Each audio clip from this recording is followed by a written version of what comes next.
Hola, Ferrambón 047.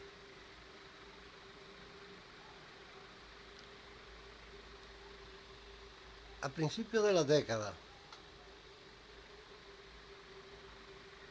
cuando ya el establishment o el Estado profundo de Estados Unidos había conquistado el poder con la cara de Joe Biden,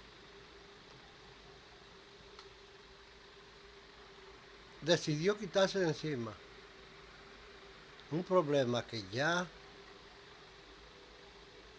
hastiaba el sistema y que sería algo en medio, dado las acusaciones que se harían, que fue salir de Afganistán. Y se decidió convenientemente como tuviera que ser, sin importar las muertes y los sufrimientos provocados a los aliados, ni a los ciudadanos, incluidos americanos, que quedaron allá, o europeos. Pero sobre todo había un detalle que sí el complejo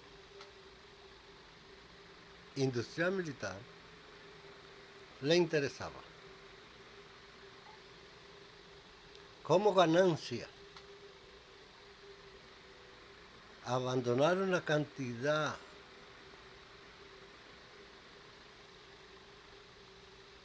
del costo de miles de millones de dólares en armamentos abandonados que los talibanes se hicieron cargo de ella.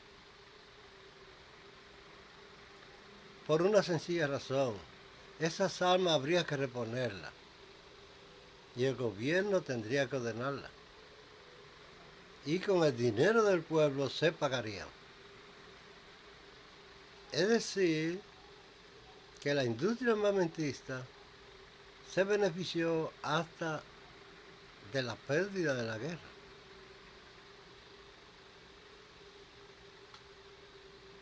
Y al final quien pierde es el pueblo, que invirtió personal que murió, gastó billones de dólares, pero ese complejo industrial, que es una parte tan importante del Estado profundo, se benefició hasta el último momento. Así funciona la política internacional dirigida principalmente, por lo menos hasta ahora, por, por ese establishment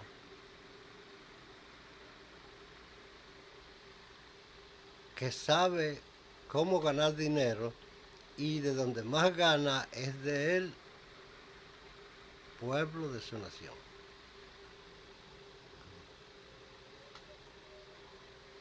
Y no es que no haya razón de ser para ese estado profundo. La democracia estadounidense solo permite 2 periodos y en muchísimos casos solo hay uno. Quiere decir que los planes estratégicos del país ya no se pueden hacer a 4 años ni a 8. Están supuestos a ser por décadas. Y para eso se necesita un poder que no es electo y que es constante.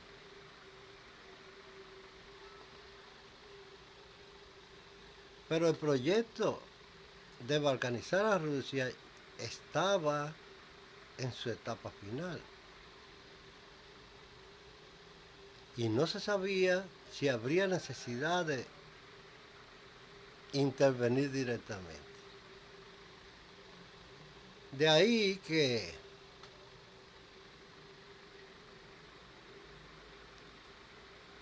cuando sucedió la operación militar, la operación especial militar en Ucrania, Estados Unidos participó con todo el pie, con asistencia, propaganda y moviendo todos los hilos, porque el objeto era balcanizar Rusia, debilitarla y balcanizarla, porque era una manera de apropiarse de todos sus recursos, controlarlos y beneficiarse en muchísimos casos sin invertir, como lo hicieron después del 91, cuando se dividió la Unión Soviética. Con los oligarcas rusos, en un sistema neoliberal, privatizaron con aporte de esos oligarcas todas las empresas y con el aporte técnico y soporte de ese Estado profundo,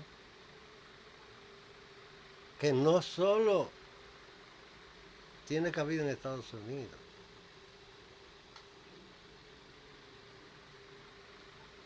también existe a nivel de Europa en su organización total. Y si miramos, el Reino Unido tiene un Estado aparte del Estado que se le presenta al público, que generalmente manda desde afuera y desde adentro, porque es legítimo.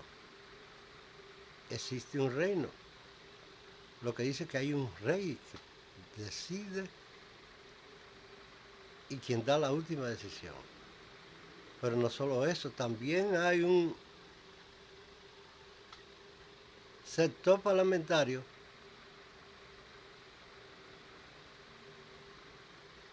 adepto al reino que no es electo, que también lo definen sus genes,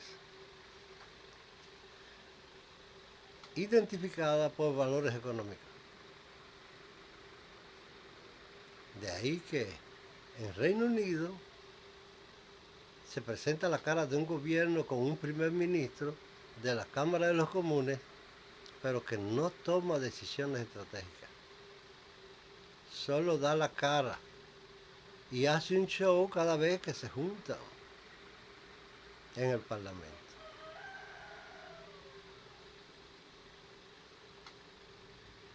En la Unión Europea, el liderazgo no es electo por voto de la población europea, es por influencia. Y ahí participa mucho lo que es una oligarquía de inversiones, banca y comercio, que decide los destinos de Europa, porque realmente es una organización civil y económica, no es un Estado. De ahí que se vean las complicaciones de ahora con el caso de Ucrania, porque aún a Estados Unidos le llevaron a propiciar una guerra a intereses de los cuales el Estado profundo se queda callado, dado que está siendo disminuido, pero no el Estado profundo que le concierne a Europa. De ahí que es mucho más complicado encontrarle solución, y de ahí el desbarajuste de la OTAN. Sin embargo,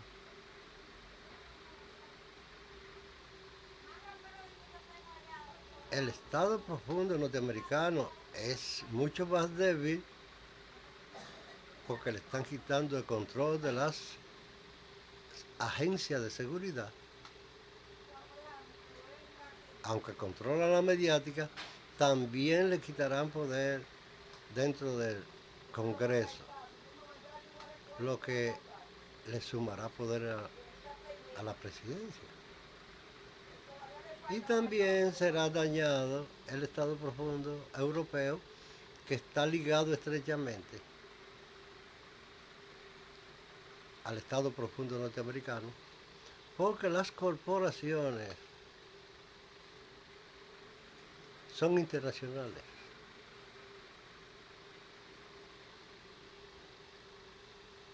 De ahí que vemos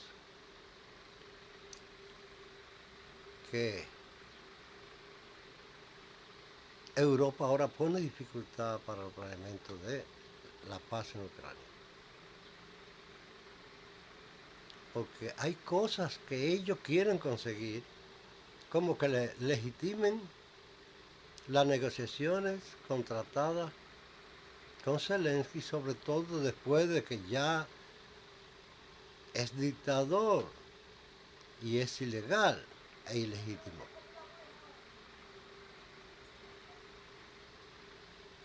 Lo que le iba a dar chance era que en vez de ponerle una zancadilla a Donald Trump en sus objetivos, porque de alguna manera Trump iba a lograr legitimar las negociaciones. Por eso lo hacía pública. Y en su negociación con Vladimir Putin iba a conseguir eso. Ahora, esas negociaciones también podrían chocar con el interés de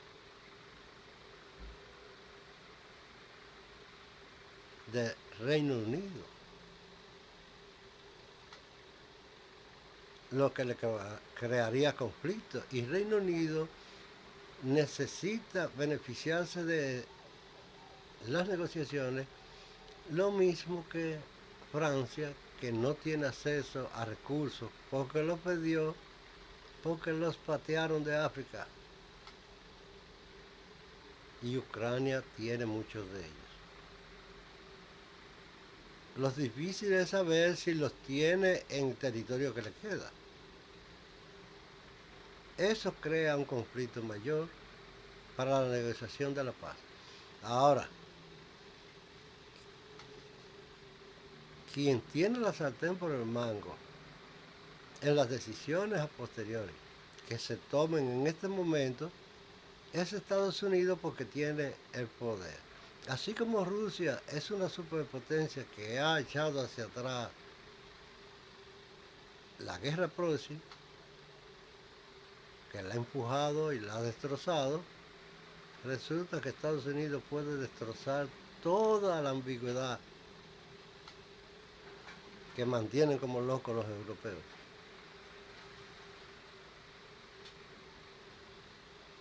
Porque es el único superpoder que puede enfrentar a Rusia y que puede exigirle y reclamarle.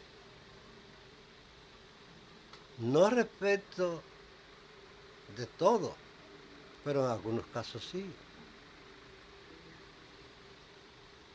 en relación a su seguridad.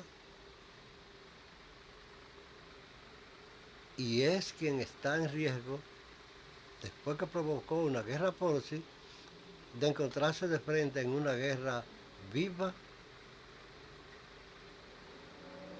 con la Federación Rusa. Muy astutamente Donald Trump ha dado la cara y ha declarado la derrota y está negociando como ganador. Veremos si sigue así. Porque los objetivos son alcanzables si él se lo propone. Es el presidente de la mayor superpotencia y tiene más poder que ningún otro presidente en los Estados Unidos. Muchísimas gracias. Seguiremos hablando.